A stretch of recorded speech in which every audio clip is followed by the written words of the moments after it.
Surround yourself with people who celebrate you, not tolerate you. Surround yourself with sunlight, not shadows. Fake nice people tolerate you. Real ones celebrate you. If they shrug at your wins, smirk at your dreams, or yawn at your fire, dump them.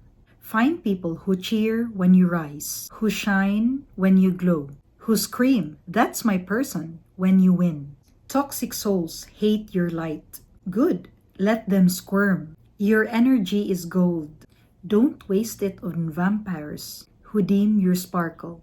Real love does not tolerate. It amplifies. It screams, "I see you, I love you, keep flying."